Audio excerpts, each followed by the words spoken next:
ఇంటి అప్పు తీర్చేందుకు కట్టు బానిసలా పనిచేశాడు. 6 ఏళ్లు గానుగెద్దుల వెట్టి చాకరీతోనే సరిపోయింది. ఎన్ని కష్టాలైనా రాని బతుకు మార్చుకోవాలన్న దృఢ సంకల్పంతో ముందుకు సాగిన పటియాల పారిశుద్ధ్య కార్మికుడు. అతడు పేరు కుకురాం. ఆయన కష్టాల కొలిమిలో తనను తాను ఉక్కు మనిషిగా తీర్చిదిద్దుకున్నారు. దేహదారుఢ్యంలో ఛాంపియన్ అయ్యారు. థాయిలాండ్ ప్రపంచ స్థాయి పోటీల్లో కుకురాం 18 దేశాల యోధులను ఓడించి మిస్టర్ వరల్డ్గా నిలిచారు.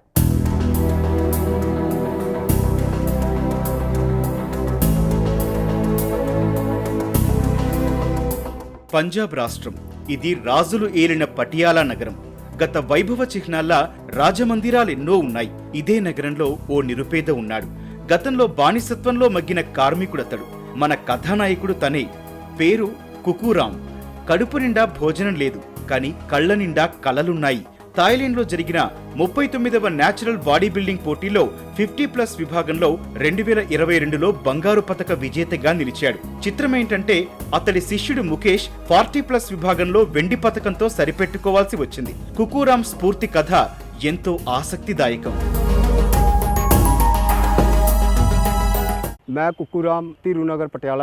నేను కుకురాం. మాది పటియాలలోని ధీరునగర్. 5 ఏళ్ల వయసులో బడిలో చేరాను. అయితే 2వ తరగతిలో నన్ను మా బంధువులు పెంచడానికి తీసుకెళ్లారు. అక్కడ వారు నన్ను ఏ బడిలోనూ చేర్పించలేదు సరికదా. 4 ఏళ్ల పాటు వారి పిల్లల సంరక్షణ చూసుకునే పని అప్పగించారు. కఠోర జీవితం, కఠిన వాస్తవం కుకురాం. అతడు నేర్పిన బతుకు పాఠం సహనం. వెట్టి చాకిరీలో మగ్గిపోయిన ఓ శ్రామిక కుటుంబంలో పుట్టాడు. చిన్నప్పుడే బడి మానేయాల్సి వచ్చింది.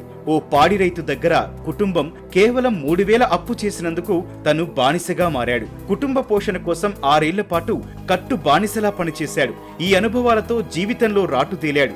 ఇదే నేపథ్యం కుకురాం భవితకు పునాది వేసింది. బాడీ బిల్డింగ్ లో ప్రపంచ ఛాంపియన్ కావటానికి ఇతడు సాగించిన పయనం ఓ విజయ గాథ. అందరి ఆర్థిక చేయూతతో సవాళ్లు అధిగమించి ఎట్టకేలకు అనుకున్నది సాధించారు.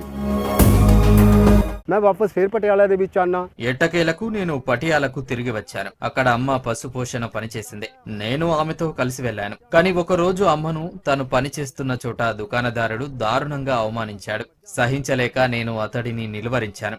ఆమె పని నేను చేసి అప్పు తీరుస్తానన్నాను. అలా ఆమెను ఆ చెర నుంచి విడిపించాను. అలా నా జీవితం ఓ మలుపు తిరిగింది. కుకురాంకు బాధలు తప్ప బాల్యం లేదు. పశువులను మేపటం, బరువైన పిడకలను మోయటంతో తనకు శారీరక బలం సమకూరిందని కుకురాం తరచూ చెబుతుంటారు. నిత్యం చేసిన ఈ పనితో కుటుంబాన్ని పోషించాడు. శరీరాకృతిని మలుచుకోవాలన్న ఉద్దేశం అప్పటికీ తన మనసులో లేదు. కానీ బాడీ బిల్డింగ్ కెరియర్లో భవితకు అదే పునాది వేసింది.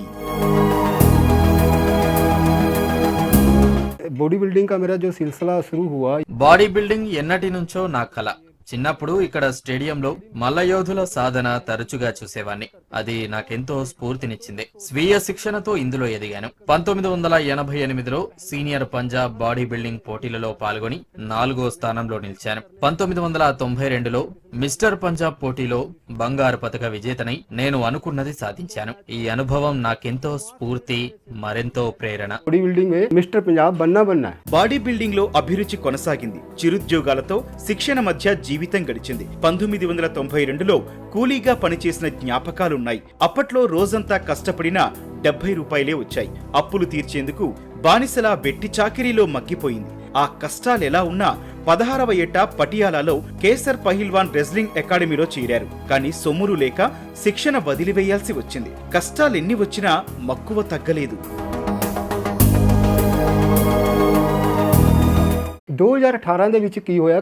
8 నుంచి 10 ఏళ్ల పిల్లల సాధన కోసం ఇంట్లోనే ఓ చిన్న వ్యాయామశాల నెలకొల్పాను. వాళ్లను ప్రపంచ విజేతలుగా చూడడమే నా కల.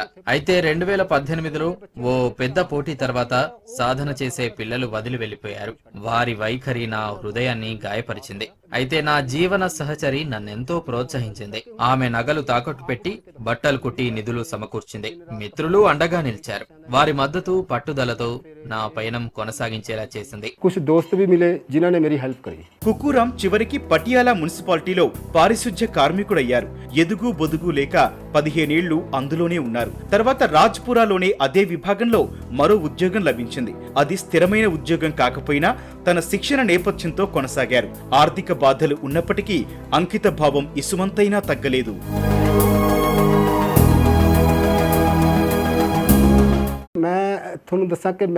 ప్రస్తుతం నేను రాజ్పురా కోర్టులో స్వీపర్ గా చేస్తున్నాను. వచ్చే జీతం 10,000. ఈ కొద్ది వేతనంతో నా కుటుంబ పోషణే కష్టంగా ఉంది. ఓ చిన్న జిమ్ ఏర్పాటు నా లక్ష్యం, కానీ ఒక్కడి వల్లనే అయ్యేలా లేదు. ఇదో సవాల్. ప్రభుత్వం చేయూతనిస్తే నేను బాగా తయారవుతాను. నిరుపేద క్రీడాకారులను వరల్డ్ ఛాంపియన్లు అయ్యేలా తీర్చిదిద్దుతాను. అడ్డంకులు ఎదురైనా అభిరుచి ఇంకిపోలేదు. స్నేహితుల ఎగతాళిని లెక్క చెయ్యక కుకూరాం శరీరాకృతిని తీర్చిదిద్దుకునే విభాగంలో గొప్ప పునరాగమనం చేశారు. అతని కథ ముగిసిందన్న మిత్రుల మాటలను బొమ్ము చేసి ఫీనిక్స్ లా లేచారు. ఓ రోజు ఆయన థాయిలాండ్ లో జరగనున్న మిస్టర్ వరల్డ్ ఛాంపియన్షిప్ కథనాన్ని స్థానిక పత్రికలో చూశారు. అయితే ఆర్థిక అవరోధాలు అడ్డుగా నిలిచాయి. కష్టకాలంలో భార్య మీనా నగలు తాకట్టు పెట్టి చేయూతనిచ్చారు. రాజ్పురా కోర్టు సహచరులు అతని కల నెరవేరటానికి నిధులు పోగు చేసి అండగా నిలిచారు. అంకిత భావం, అవిరళ కృషితో కుకూరాం కృషి ఫలించింది. 2022 డిసెంబర్ 22న థాయిలాండ్ లో మిస్టర్ వరల్డ్ ఛాంపియన్షిప్ లో బంగారు పతకాన్ని దక్కించుకున్నారు. అద్భుత విజయం వరించింది.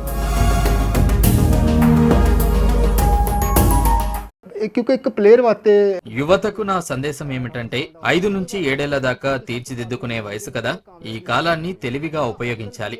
దయచేసి ప్రలోభాల ఉచ్చులో పడవద్దు. వారికి నా విజ్ఞప్తి ఏమంటే బాడీ బిల్డింగ్ పై దృష్టి పెట్టండి. పోనీ ఓ ఆటను ఎంచుకోండి.